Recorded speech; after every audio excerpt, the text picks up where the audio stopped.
that is on the topic Indian Indenture System. तो हमने इस कार्यक्रम के बाद डॉक्टर रवि प्रकाश आर्य ने जलपान की व्यवस्था की है, तो आप सभी सज्जनों से अनुरोध है कि जलपान लेकर जाएं। तो आज का जो सेकंड एंड लास्ट लेक्चर है on Indian indenture system, I invite doctor Rajpal to come on the dais to give this lecture.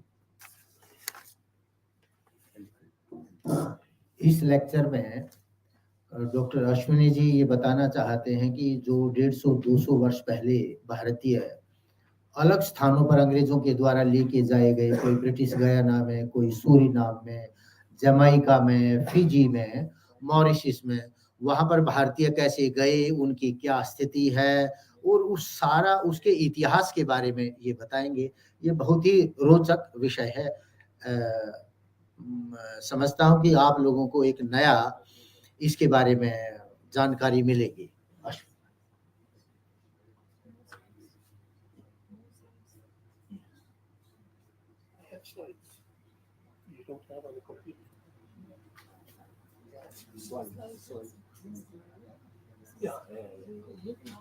Okay.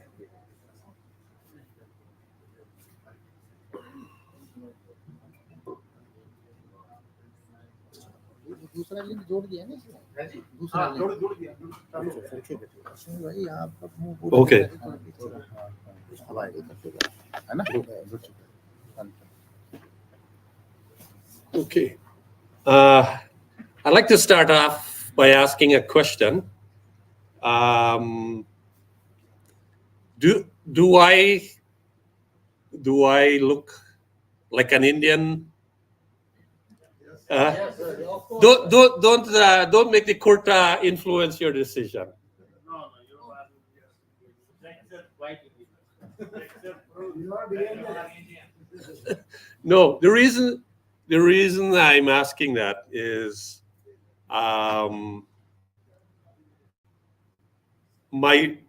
this topic I'm going to talk on will hopefully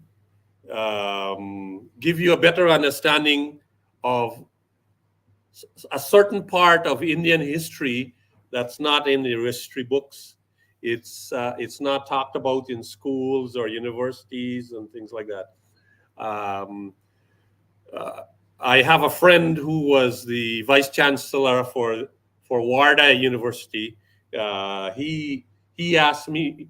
He was the first one to ask me to do this here in India. So that's why Dr. Ravi Prakash and we decided to include this, because I think this is an important. It's an important part of not only my history, it's also your history, and if after you leave here you can impart this information to other people, because personally I have been to the Indian consulates and things like that in Canada, and when I talk about that we are part of India, they don't accept it, and that's why I felt it's important. Anyway,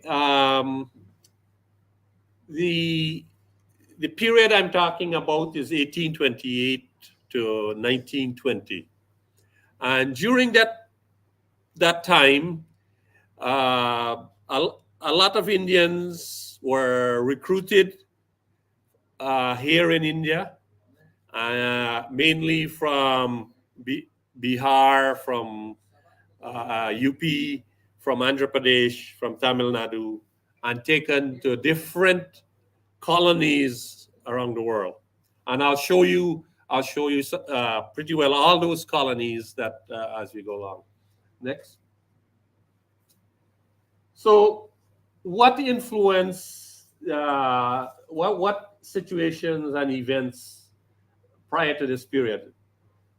So, large parts of India was governed by the British East India Company. They were governing until 1858. And slave trade had come to an end, and it was abolished by Britain on August 1st, 1834. So the slave trade ended in, I think, 1809. I'll come to that slide later. So when the slave trade ended, slowly the plantation owners didn't have people to bring from Africa anymore to work on those plantations. So they had to find another source of cheap labor. So this was part of the reason, I would say, they use this as a push factor in that period. Next. So what is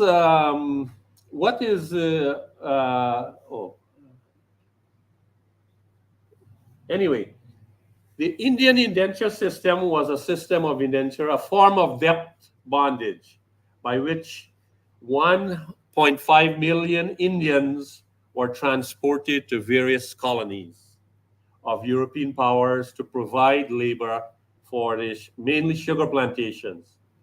It started due to the discontinuation of the slave trade and the end of slavery, and continued until 1920. So indenture is, we people in Fiji mainly use the word girmit, because girmit is a word for agreement. And now even some countries like Guyana are starting to use that word girmit. So slave trade was discontinued in 1807, and it was abolished on August 1st, 1834.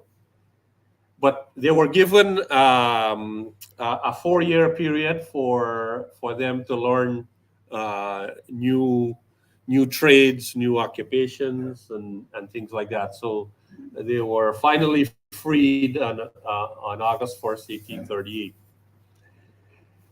There was also an experiment to take immigrants from other countries and use this surplus Negro population in the colonies, but that didn't work out. Okay, so the need to replenish those Negroes or Africans was great, and India was a source of cheap labor. Next. So this is a map of India during the indenture period. Most of the, as I said, most of the people came from Bihar or UP in the north, and they left through the port of Calcutta. And then we had some in the south from Madras, Andhra Pradesh, and they left through the port of Chennai. Next. The first area of recruitment was in Calcutta itself, because it was the capital of India at the time, and then it was also a port, so it was easy to recruit people there. They usually go out into the bazaars and things like that and try and recruit people. Next. Madras was another, as I said, another area that they recruited people, and but there weren't that many from that part of India. Next. At that time, it was the United Provinces, so that provided most of the immigrants to those colonies. Next. Bihar provided the next largest number. Now, what were the recruitment steps? A lot of these people who went were tricked by the recruiters to agree for indenture with false promises. They were promised, the job was easy. There was, you will be given a nice house to live. You will earn a lot of money and all those things. So the next thing, when they were recruited, they were taken to a district magistrate office. They were not allowed to go back home and say goodbye or anything.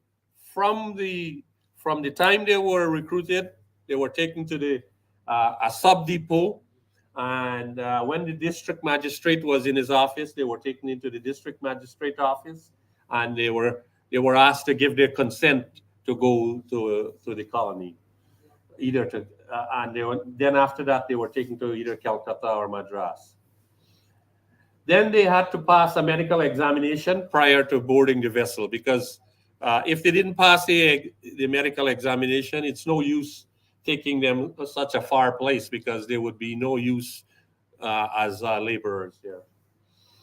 And lastly, the immigrants transported by ships from either port of Calcutta or Madras.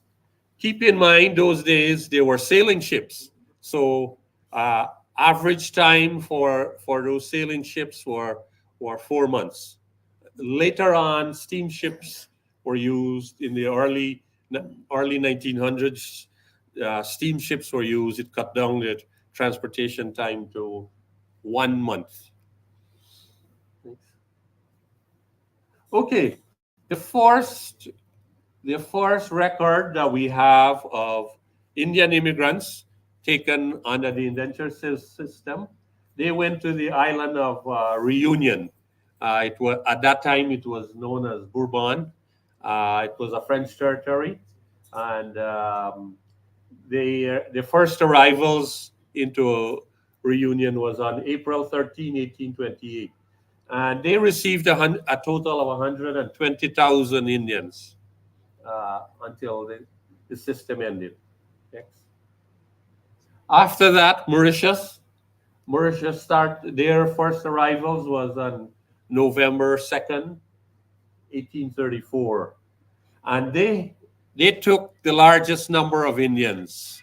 They had almost 500,000 Indians that went to Mauritius. Next is Guyana. Guyana is where I'm from. I'm where Mrs. Das is from. At that time, it was known as British Guyana because it was a British colony. And the first arrivals were on May 5, 1838. This has a little bit of history. The present president of India is from Orissa, and some of the first batch of Indians that went to Guyana was from that area where she's from, and they were known as the Hill Coolies. So but most of the people that went in 1838, they returned to India. But the later batches, most of them stayed back. Next. Jamaica.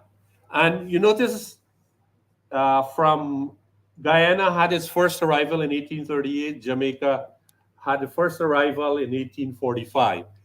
The reason for that, and you will find throughout the whole time of that period of indenture, there were many abuses in the system. The recruiters were abusing the system. The agents in Calcutta were abusing the system. The plantation owners were abusing the immigrants. So after the Indians went to Guyana in 1838, the system was suspended, and it only resumed in 1845, and that's why Jamaica only got its first arrivals in 1845, and immigrants started to go back. More immigrants started to go to Guyana also in that same year in 1845. Next. Trinidad and Tobago. I know many of you know Trinidad and Tobago. They had almost 144,000 immigrants, and it started the same year, 1845, same as Jamaica. Next. Martinique. Martinique is a French colony. They started in 1853. They had 25,500 people. Guadeloupe is another French colony. They had 42,000 immigrants. Next. French Guyana, they had 19,000 immigrants. French Guyana is the colony that they have that they send up rockets to space and things like that. The James Webb telescope went up from French Guyana. And next to French Guyana, you'll see Suriname. Suriname was a Dutch colony. It used to be known as Dutch Guyana. They started in June of 1873, and they had 34,000 Indian immigrants. Next. We had other small islands like Grenada. They had 3,200. St. Lucia, 4,400. St. Vincent, 25. St. Kitts only had 361. St. Croix only had 321, and Nevis had 315. Next. Belize, they had they started in 1858, and it's interesting. 1,000 of those immigrants that went to Belize were those who fought against the British East India Company in the First War of Independence in 1857. Next. South Africa, they started, first arrivals was in 1860, and they had about 150,000 immigrants. Next. Fiji, first arrivals was May 14, 1879, and they had 61,000 Indians.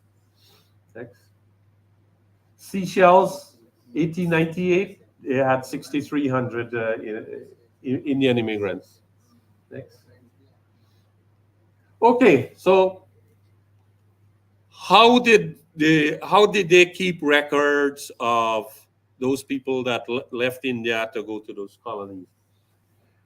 On our left on the screen is what we call an immigration pass. When they went to when they were taken to Calcutta or Madras, or what is known as Chennai today, this immigration pass was prepared prior to them boarding the ship, and as you can see, it tells the ship name, it tells where they were registered, it has the name of the person, the father's name, the age, the caste, next of kin, if they were married, who the spouse was, and then important, it has the district, it has the Thana, and then it has the village. Those are important things for us to tell where those immigrants was. Next, the first one was of a man. This one is they also has special immigration passes for women. So this one at the top says woman's immigration pass. Same information. Next. And then if they were taking their children with them, it was the girl. This is for the girl. It tells them to give the girls information. One other thing is when their contract, usually they were taken for 5 years. The agreement was for 5 years. After 5 years, they can either return to India at their own expense, or they can re-indenture, serve another term of 5 years. And if they serve a second term of 5 years, they were given a free return passage to India. Now, some of them took advantage of that. They came back to India, and after they came back, they decided they want to go back. And this is a good example. Besides the name of the immigrant there, Ganga, it says R of Natal. So that tells us that this person was previously indentured in Natal, and now they're going to Trinidad. Next.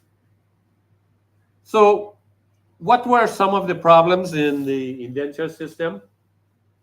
The recruiting was the chief cause of the bad reputation, because the recruiters used a lot of trickery, a lot of things to fool the people into going on this to work in these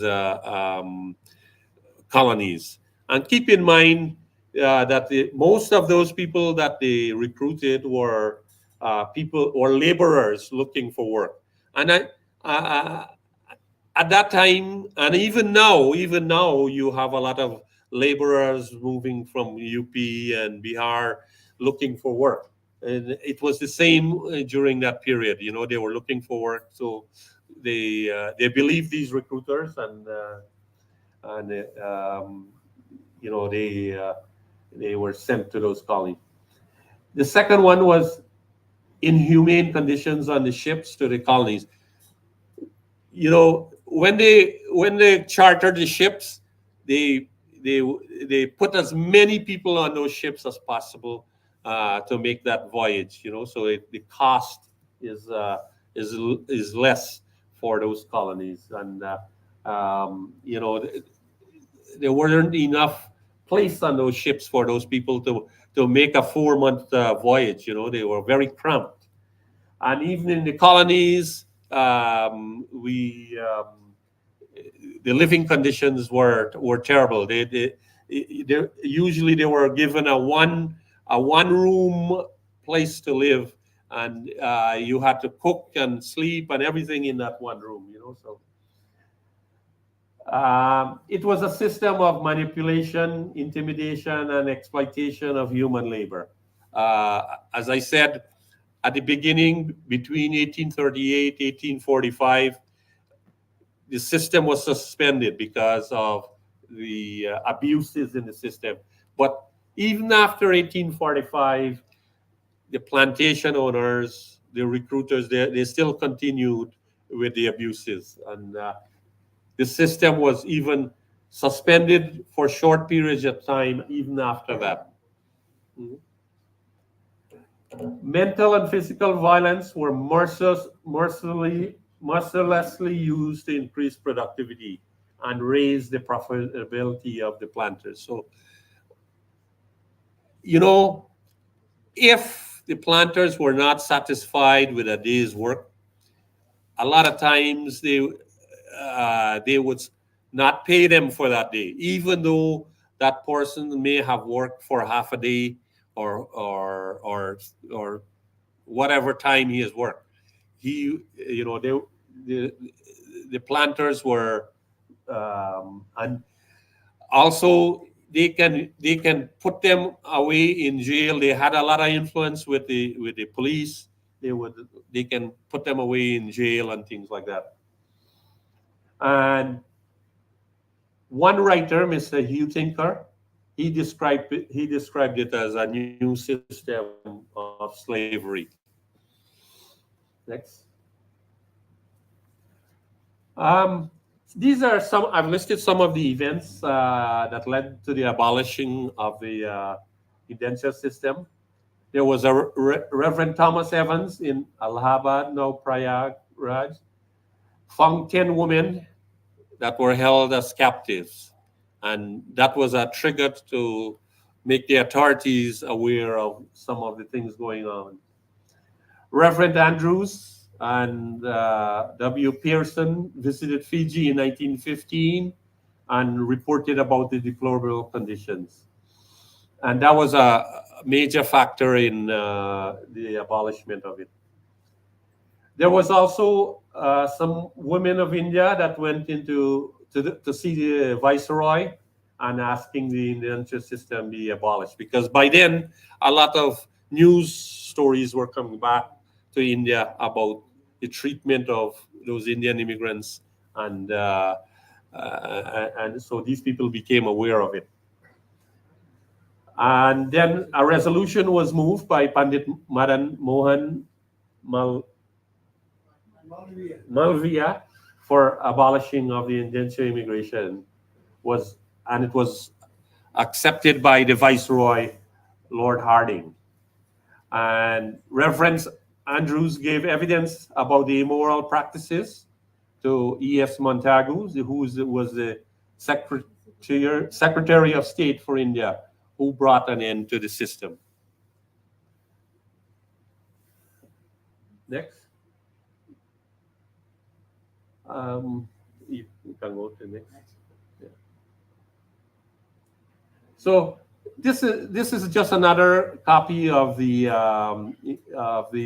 immigration pass I've shown you. The one I showed you before was for Trinidad. This one is for Guyana. You see it says British Guyana at the top. So each colony had its own immigration pass. Next. Next. Yeah, keep going. And this again is a family that was taken to Guyana. This is one of the sons that was accompanying the parents to Guyana. Next. Next.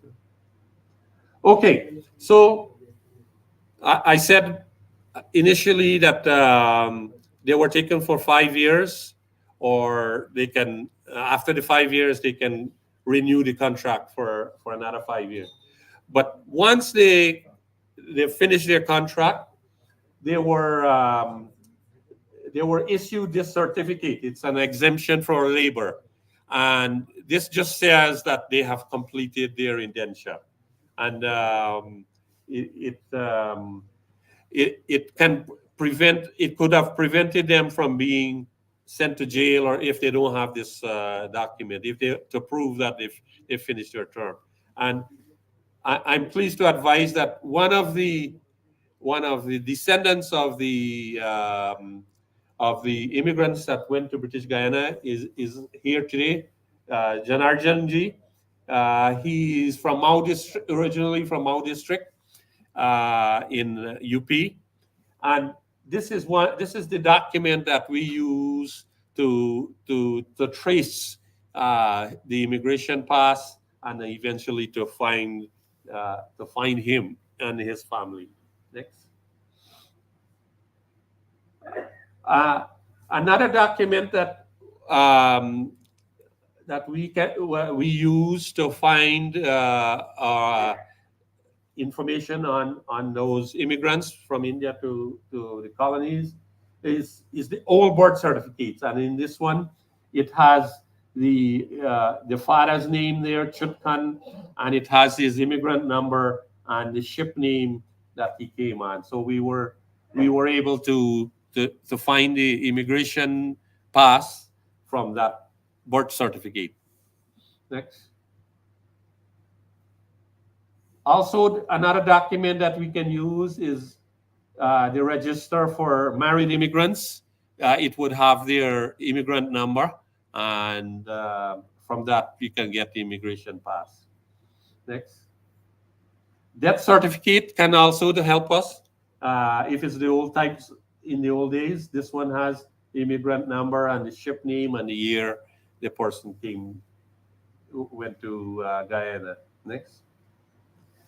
Another document is the will of an immigrant. Usually they put the immigrant number there, and that can help us get the immigrants' immigration pass. Sorry.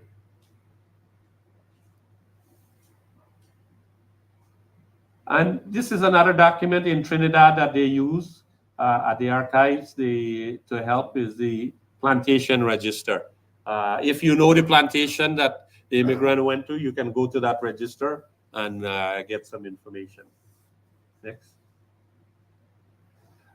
In Mauritius, they've done a lot of good work to help those immigrants trace their roots. They have the Mahatma Gandhi Center there. They have digitized the records, and they have put the name of the immigrant with the immigrant number and everything, and all that's available digitally. Next. And then also the birth records in Mauritius can help you trace your roots there. And the Mahatma Gandhi Institute can issue this certificate to help to tell you your roots, and it also helps the people of Mauritius to get what we call an overseas citizen of India certificate. So,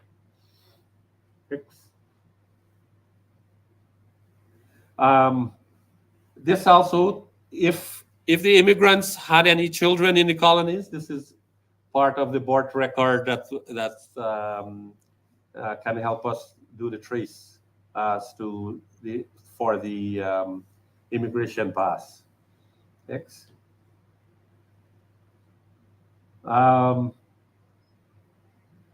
This is the register with the immigrants that were introduced in the colonies by ship.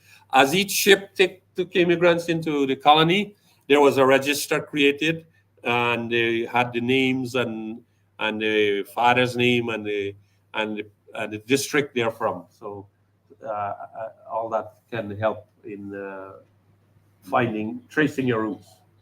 Next. And as I said, the register of deaths can help also. Next. There's also in Trinidad, they can look for land ownership records, which can tell us some information about the immigrant. In Fiji, civil registration in immigration records, they're available on online through a library in Salt Lake City, so we can find records there for them.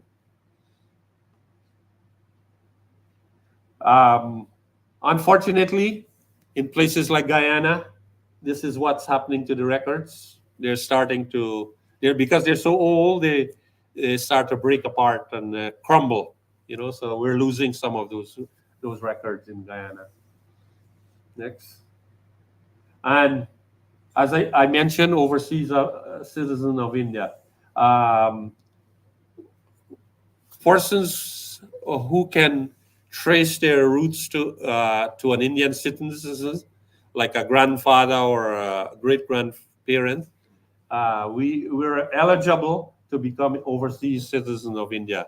And that allows us to come to India without any visa. It allows us to stay here as long as we want. It allows us to work. It allows us to own personal or commercial property. The only restrictions is we can't own agricultural land and we can't vote. So, and these are the conditions of the benefits to the OCI card holders. Next. And thank you for. So, my question at the beginning was to show you how I'm part of India. What is your original birthplace in India? Well, my Pardada was from Kaimur district in Bihar. Kaimur district. Kaimur, Kaimur, in southwest Bihar. In Bihar. Yeah. Kaimur. Kaimur, yeah.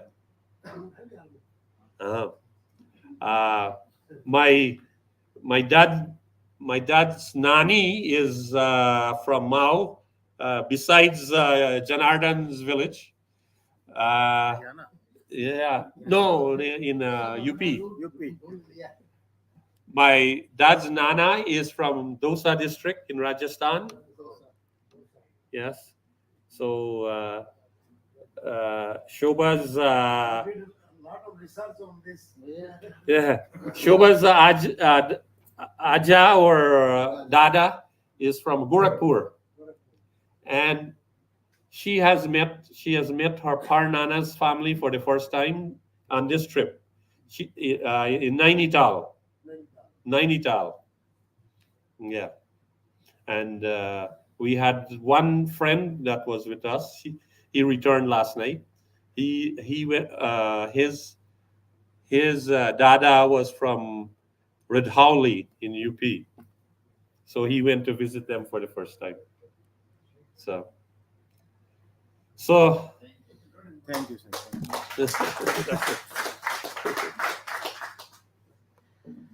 Thank you sir. Sir ने बड़ा अच्छा lecture दिया, बड़ी knowledge हमारी enhance हुई इस विषय पर। हमारे बीच में उपस्थित हैं guest of honour doctor Sunita Saini, HOD Sanskrit विभाग। उनको भी मैं मंच पर आमंत्रित करता हूँ, कृपया आएं और अपना वक्तव्य दें संक्षेप में। और आपको फिर मैं कह रहा हूँ, आप जलपान लेके जाना, किसी को अभी हॉल से नहीं जाना है। कुछ क्षणों के बाद हम इस प्रोग्राम को शुरू करेंगे। Madam Sunita Saini, guest of honour of today programme.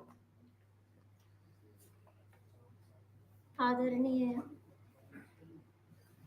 Mister Ashwini Kumar Rajpal, आज के व्याख्यान माला के अध्यक्ष डॉक्टर खजान सिंह, इस पूरे कार्यक्रम के सूत्रधार प्रोफेसर रवि प्रकाश आर्य जी, मैडम शोभा, मैडम सोमवती और इस सभागार में मौजूद सभी गणमान्य अतिथि, आज के व्याख्यान में वैदिक पंचांग पद्धति को हमने जाना और उसके बाद जो दूसरा लेक्चर सर का था वो अनुबंध प्रणाली के तहत गए हुए भारतीयों का था, जिनको विदेश में जाकर के बहुत सारी समस्याओं का सामना करना पड़ा, जिनके बारे में हम सोच भी नहीं सकते। हालांकि मुझे बीच में एक मीटिंग के कारण बाहर जाना पड़ा था, लेकिन जितना भी मैं देख पाई और जितना भी मुझे इस संबंध में थोड़ा बहुत ज्ञान है, हम इतना आवश्यक रूप से कह सकते हैं कि भारतीय जो पंचांग पद्धति है, हमारा जो कैलेंडर सिस्टम है, वो आज तक भी बहुत अच्छे से काम कर रहा है। हमारे सारे तीज त्योहार उसी कैलेंडर पद्धति पर निर्भर करते हैं और उसमें आज तक भी कोई चूक नहीं हुई है।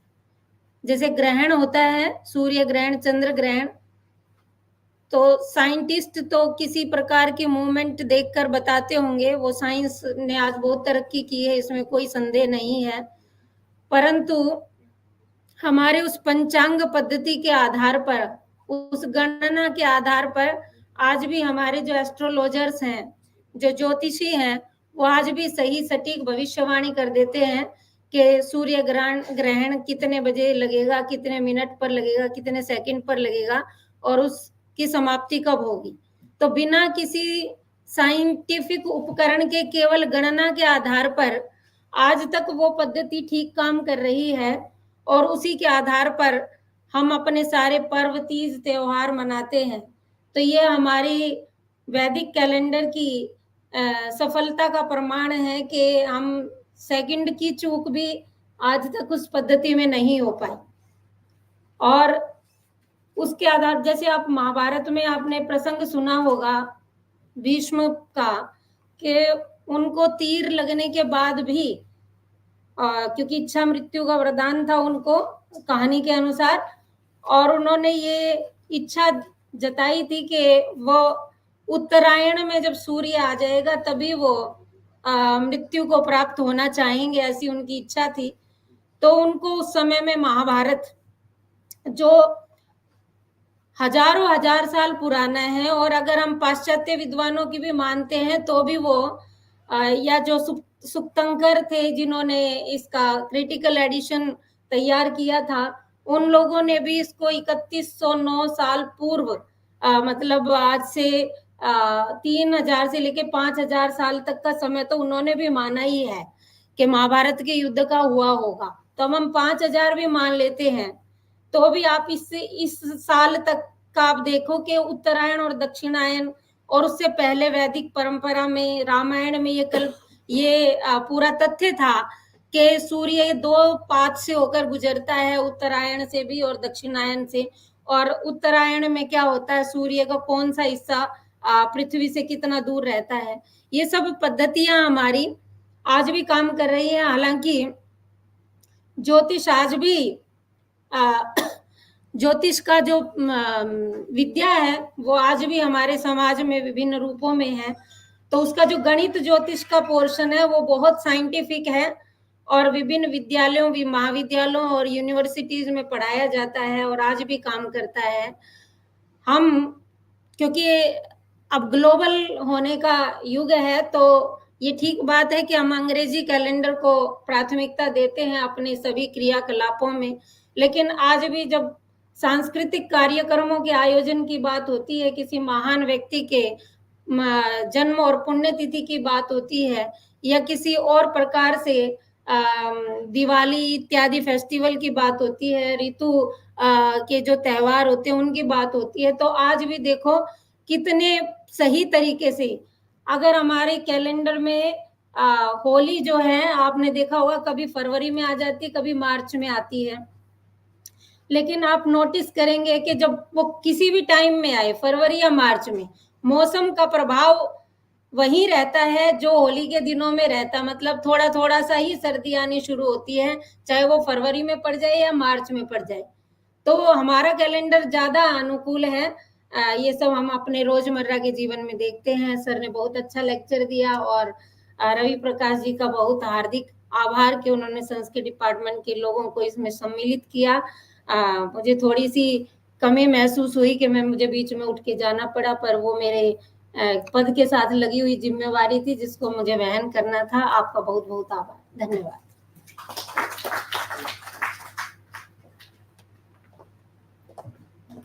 धन्यवाद मैम आपके इस सारगर्भित प्रेरक वक्तव्य के लिए। हमारे बीच में एक्स एचओडी संस्कृत विभाग डॉक्टर बलवीर आर्य भी विद्यमान है।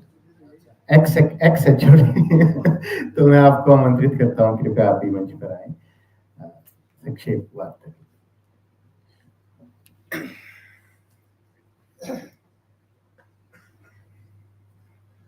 सभी को सादर नमस्ते। मुझे बहुत ही अच्छा लगा यहाँ पर आकर के। राजपाल जी को मैं याद नहीं कब से जानता हूँ।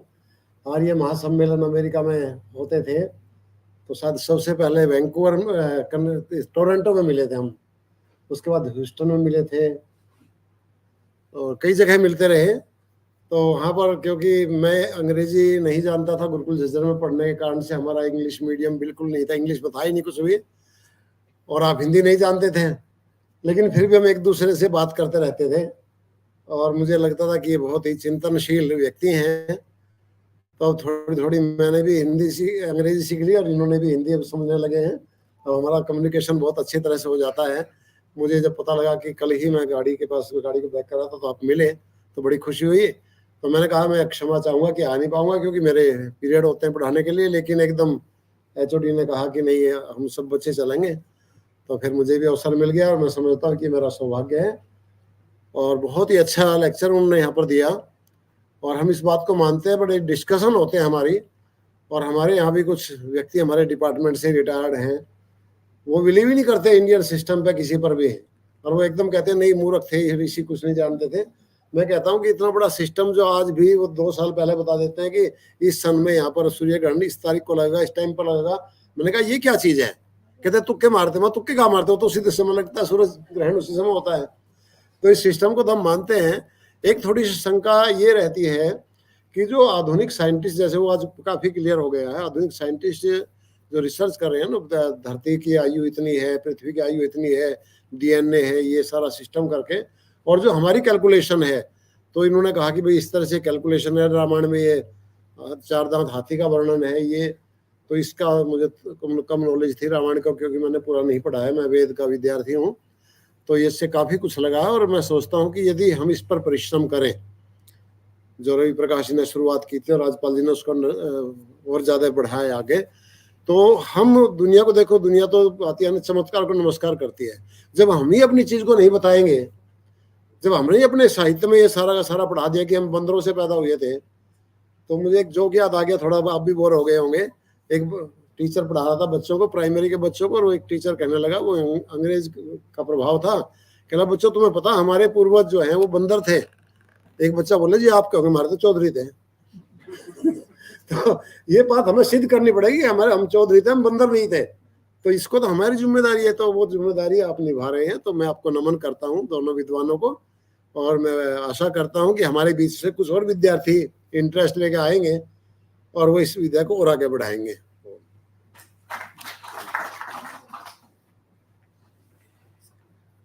धन्यवाद सर।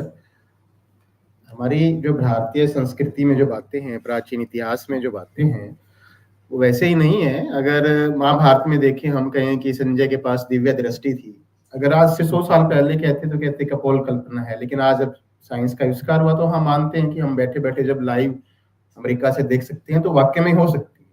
विमान का जब मानते थे, भी रावण पे विमान था तो लगता था क्या कपोल कल्पना, आज हमारे पास है ना। तो ये चीजें अभी भी मैं मानता हूँ कि जो हमारी प्राचीन विज्ञान था वो इतना विकसित था, अभी तक हम वहां पहुंच नहीं पाए। अभी भी बहुत, मैं फिजिक्स का विद्यार्थी हूँ, टेलीपैथी है, एक तरफ से दूसरी तरफ तक जाना है। ऋषि मुनि आपने देखा हुआ एकदम अंतर ध्यान हो जाते थे, पैदा हो जाते थे, वहां तक भी साइंस जाएगी, आप देखना। टेलीपोर्टेशन, यहाँ बैठे बैठे मैं एकदम वहां पहुंच जाऊं, नारद मुनि पहुंच जाते थे, अभी हमें लगता है कैसे हो जाता था, वो विज्ञान था। क्यों सर? अभी हमारा उतनी उन्नति नहीं हुई है, लेकिन हम उस दिशा में जा रहे हैं। तो क्योंकि अभी हमारे पास समय कम है, आज के जो हमारे अध्यक्ष हैं इसके, डॉक्टर खजान सिंह, पूर्व प्रिंसिपल गवर्नमेंट कॉलेज झज्जर, उनको मैं मंच पर आमंत्रित करता हूँ, कृपया आए। और एक और चीज, हमारे बीच में यूबी, यूएम और यूबी मिशन के जो प्रेरणा है, डॉक्टर तरशेम कुमार जी पे खड़े होना। डॉक्टर तरशेम कुमार जी भी हमारे बीच में उपस्थित हैं, एक बड़ा मिशन चला रहे हैं। 19 तारीख को इनका यहाँ प्रोग्राम भी रहेगा, आप उसमें भी सादर आमंत्रित रहेंगे। Doctor Khajan.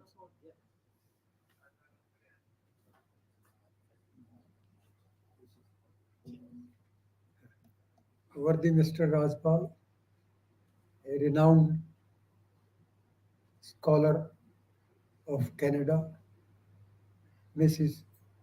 Shobha, other scholarly persons who are decorating the chairs on the stage earlier and are now sitting in front of me, along with some other scholars and distinguished persons who are present here. I have been asked to say something about today's lecture by way of a courtesy which is to be extended to the chief speaker of today. As a matter of fact, I was not having good health, was suffering from cough, cold, and fever, and did not intend to come here. But Professor Ravi Prakash insistingly requested me that I should be present here, and that was something which I feel obliged for, because I have learned a lot after hearing the lecture of today's scholarly personality, Dr. Rajpal. I have learned two new things which I didn't know earlier. One, that this Christian calendar started only 400-500 years ago. And I was under the impression that it started with the birth of Christ and had been in practice. But I have been told by Mr. Rajpal that it started only a few years, only 400-500 years ago. So that is something which makes me feel proud of my calendar, Vedic calendar, which had been in existence ever since, and which is the earliest calendar.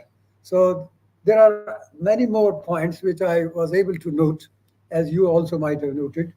But these 2 points were things which I will remember forever and which I will communicate to my friends whenever I meet them.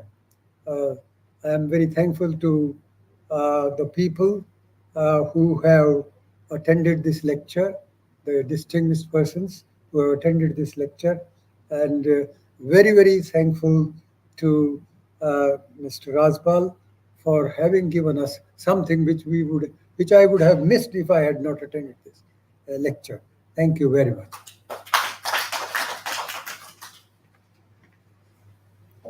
Thank you sir. अब मैं बुलाना चाहूंगा doctor Ravi Prakash आर्य को। इनके बारे में कुछ बताना सूरज को दिया दिखाने के समान है। मैं इनको 2010 से जानता हूं, जब ये राजकीय कॉलेज बहादुरगढ़ के प्रिंसिपल थे, और वहाँ उस एरिया में इन्होंने एक स्पिरिचुअल कॉन्फ्रेंस की थी 2012 में, और जहाँ बहुत पूरे इंडिया से और इवन विदेशों से भी बहुत सारे बड़े बड़े लोग आए थे स्पिरिचुअल अपने अपने फील्ड के। बड़ी सक्सेसफुल वो कॉन्फ्रेंस रही थी, काफी विद्वान हैं बहुत सारे भाषाओं के ज्ञाता हैं, विदेशों में भ्रमण करते रहते हैं और प्रेजेंट में महर्षि दयानंद की जो चेयर है उसकी चेयरपर्सन है और Indian Haryana higher education council है उसके मेंबर भी हैं। तो doctor Ravi Prakash Arya, final thoughts and please. मैं आप सब लोगों का बहुत आभार व्यक्त करता हूँ, धन्यवाद भी करता हूँ कि आप लोग आए और हमारे इस कार्यक्रम को सफल बनाया। सबसे ज़्यादा धन्यवाद तो मैं मैडम सुनीता सैनी का करता हूँ, क्योंकि देखिए मैं तो अकेला हूँ अपनी चेयर में। अगर संस्कृत डिपार्टमेंट मेरे साथ न जुड़े और तो मुझे कोई भी कार्यक्रम करना बड़ा मुश्किल हो जाता है। तो जब भी मैं इनको कहता हूँ ये सहर्ष स्वीकार करते हैं। कल मैंने आचार्य जी को भी कहा था कि आप आए, तो इन्होंने कहा कि मेरा तो व्यस्तता है, तो मैं इनसे भी कुछ विशिष्ट मंच पे चाहता था। तो मैंने सोचा भी ये नहीं आएंगे तो आज अकस्मात ये भी आए, तो ये भी मेरा सौभाग्य है। बहुत अच्छे विद्वान हैं, अच्छे विचारक चिंतक हैं, वैदिक विद्वान हैं, पूरे विश्व में घूमते हैं, तो मैं इनका भी आभार व्यक्त करता हूँ। और संस्कृत विभाग से ही हमारी ये सुषमा जी ये भी तत्पर रहती हैं, यहाँ पर पूरा समय उपस्थित रही। मैडम सुनीता जी अपने किसी कार्यक्रम में मीटिंग में चली गई थी, तो भी ये यहाँ पर विराजमान रही। मैं इनका भी बहुत आभार व्यक्त करता हूँ। और प्रोफेसर खजान सिंह जी पूर्व प्राचार्य रहे हैं, महाविद्यालयों में मेरे बहुत सीनियर हैं। वो संस्कृत में दो शब्द होते हैं, वयोवृद्ध, एक तो सीनियरिटी इन एज, तो उस दृष्टि से भी वयोवृद्ध भी, और दूसरा होता है विद्यावृद्ध, जो सीनियर इन नॉलेज। तो वयोवृद्ध भी है और विद्यावृद्ध भी है, दोनों ही बातें हैं। और हाँ जी हाँ, अनुभव वृद्ध भी है। आचार्य जी ने ठीक कहा, तो जो ही मैंने इनको कहा कि आप आए अध्यक्षता के लिए, इन्होंने कहा कि थोड़ा मेरा तबीयत ठीक नहीं है। मैंने कहा अगर आप नहीं आए तो हमारी तबीयत खराब हो जाएगी। तो इन्होंने कहा नहीं फिर मैं जरूर आता हूँ। तो बेचारे यहाँ उपस्थित रहे पूरा समय, और आप समझिए कि एक योगी की भांति है, एक ही कुर्सी पे अपने आसन पे विराजमान रहे, इधर उधर भी नहीं हिले। तो मैं इनका भी अत्यंत आभारी हूँ। और जो मेरे मित्र हैं अश्विनी राजपाल जी, इतनी दूर कनाडा से आए, भारत की यात्रा कर रहे थे, तो मैंने कहा भाई आप सारा भारत में तो घूम रहे हैं, हमारे पास भी आ जाएं, एक छोटा सा व्याख्यान भी दे दें। तो इन्होंने सहर्ष स्वीकार किया और इनका ये लास्ट लेग है। कल आज रात को ही ये कनाडा के लिए रवाना हो जाएंगे, वैंकूवर इनकी फ्लाइट है। तो ये सारा कार्यक्रम इनके आने से बना, तो मैं इनका तो अत्यंत आभारी हूँ। इनकी पत्नी है शोभा जी, ये पंडिता का भी काम करती है। आपने देखा आचार्य जी यहाँ पर हैं भारत में, आपने देखा कि कभी विवाह संस्कार और कोई आर्य समाज की महिलाएं कराती हो? मैंने तो नहीं देखा, आचार्य जी जानते होंगे। परंतु ये कनाडा के अंदर जहाँ पुरोहित नहीं मिलता, पुरोहिता का काम भी करती है, वेद मंत्रों के साथ सब संस्कार कराती हैं। आप देखिए कितनी भारत की महिलाएं, विदुषी महिलाएं, भारत में ही नहीं विदेशों में भी किस प्रकार से भारत का परचम लहरा रही है। और इनके साथ एक और विदुषी बैठी हैं, सोमवती दास जी। मेरे गीता पे लेक्चर्स हो रहे थे, पूरे 8-10 देशों के लोग अटेंड करते थे, मैंने गीता पे क्लासें चलाई थी इंग्लिश में। ये इतने गंभीर प्रश्न करती थी, कई बार तो मैं भी विचलित हो जाता था कि क्या उत्तर दूं। मतलब इनका गंभीरता, स्वाध्याय बहुत ज्यादा था। मतलब मैं देखता हूँ भारत में, मैं उत्तर भारत में बहुत रहता हूँ, दक्षिण में भी घूमता हूँ, दक्षिण के लोगों में ज्यादा चिंतन है, स्वाध्याय ज्यादा है। परंतु उत्तर भारत में अब ज्यादा लोग धन प्रेमी हो गए हैं, व्यापार लिप्सा है, इस प्रकार का मैं ज्यादा देखता हूँ। परंतु वहां पर मैं देखता हूँ कि आप जो लोग, भारत के लोग विदेशों में बसे हुए हैं, उनका बहुत ज्यादा स्वाध्याय है, अपनी संस्कृति, अपने दर्शन पे बहुत अध्ययन करते हैं। अभी मैं कुछ दिन पहले तिरुवन्नामलई में था, तो वहां तिरुपति से एक विद्वान आए, दक्षिण के विद्वान थे। तो मुझे देख के हंसने लगे। कहते कि डॉक्टर आर्य आप हरियाणा से हैं? मैंने कहा हाँ। कहता हरियाणा में तो कोई ऐसा विद्वान नहीं, मैं तो देखता हूँ हरियाणा और पंजाब के लोग है ना अमेरिका में ट्रक चलाते हैं। तो मुझे भी बड़ा उसका शर्म क्या अनुभव हुआ। मैंने कहा नहीं ऐसी बात नहीं है, सब प्रकार के लोग हैं और सब प्रकार के काम करने वाले लोग हैं, ऐसी कोई बात नहीं है। तो हमारे उत्तर में हम भी चाहते हैं भी रोहतक में इस प्रकार के कार्यक्रम हों, कुछ इंटेलेक्चुअल वार्तालाप हों, परंतु मैं देख रहा हूँ हमारे गांव से लोग आए हैं और बिल्कुल आराम से बैठे हुए, कोई भी विचलन नहीं, न कोई उठ के गया, सब चीजें बड़े ध्यान से सुनी। लोग कहते हैं शहरों में ज्यादा इंटेलेक्चुअल है, परंतु मुझे तो लग रहा है रोहतक शहर से तो ये जो गांव है उसमें ज्यादा इंटेलेक्चुअल हमारे को मिले हैं। तो ये सब मैं आप सब लोगों का बहुत धन्यवाद करता हूं। और ये जो अंतिम व्याख्यान था, किस प्रकार से भारत से लोग 19वीं शताब्दी के बिगिनिंग में अलग अलग स्थानों पे गए, हजारों की संख्या में, लाखों की संख्या में गए, हवाई जहाज से उनको ले जाते थे।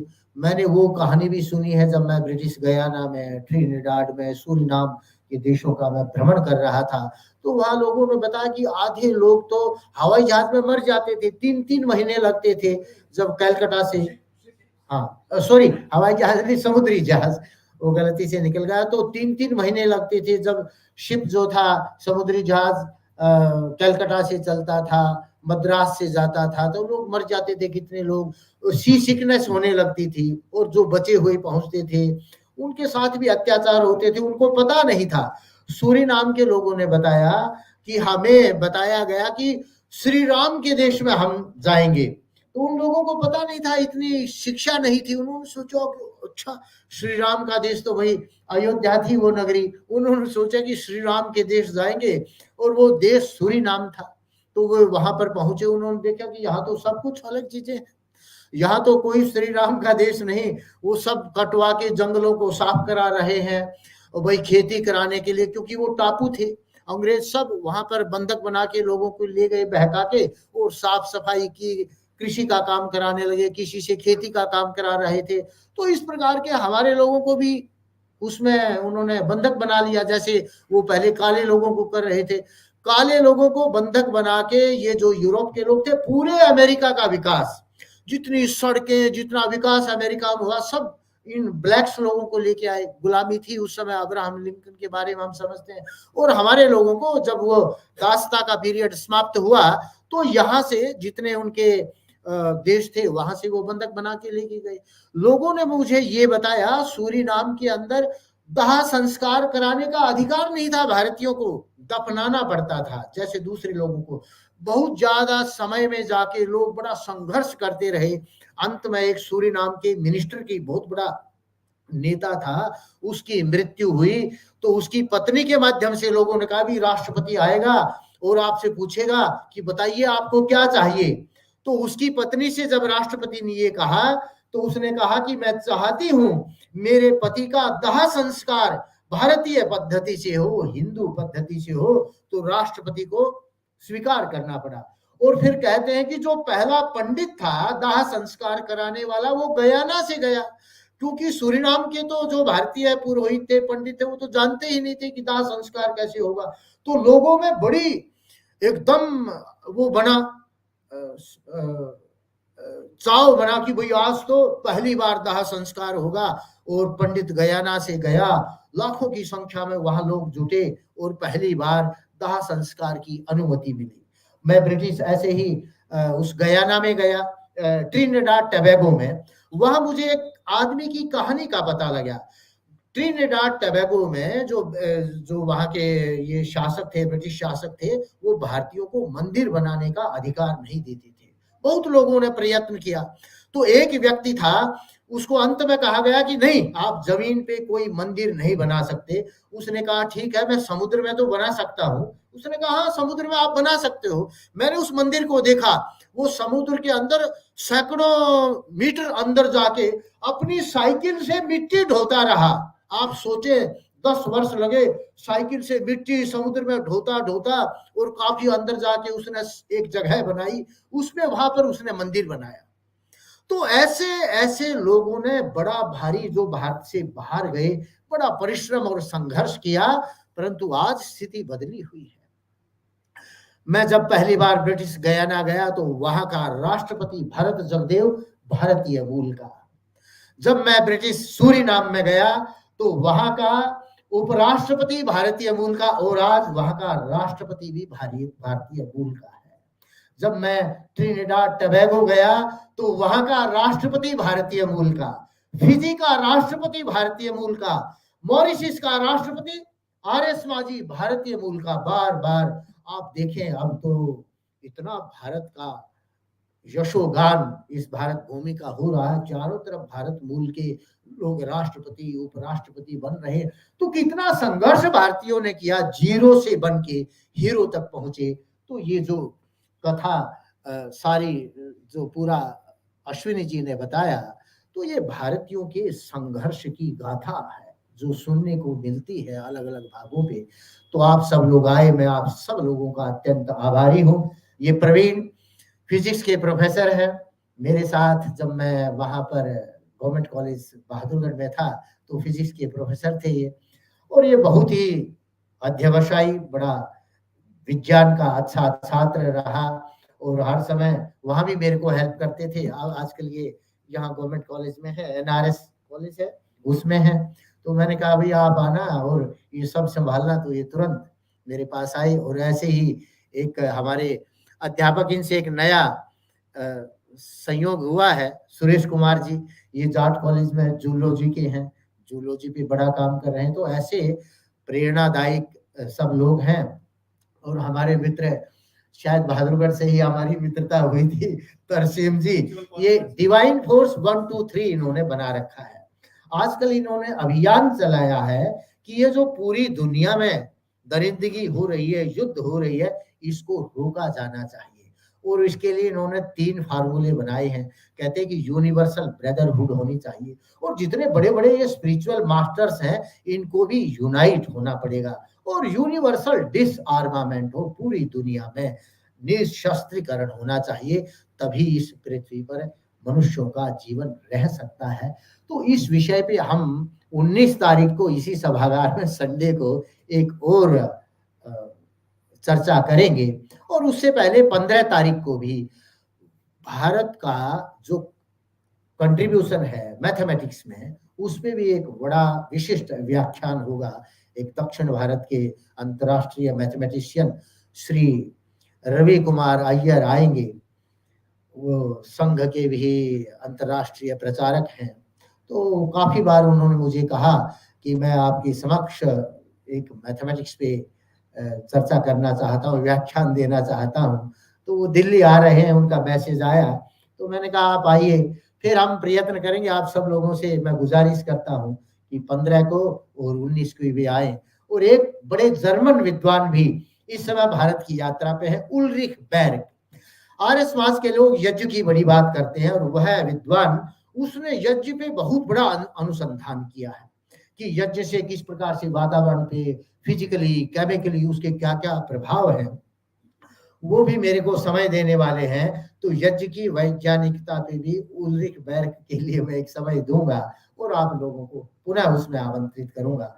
तो आप सब लोगों का अत्यंत आभार, बार बार आभार और अभिनंदन।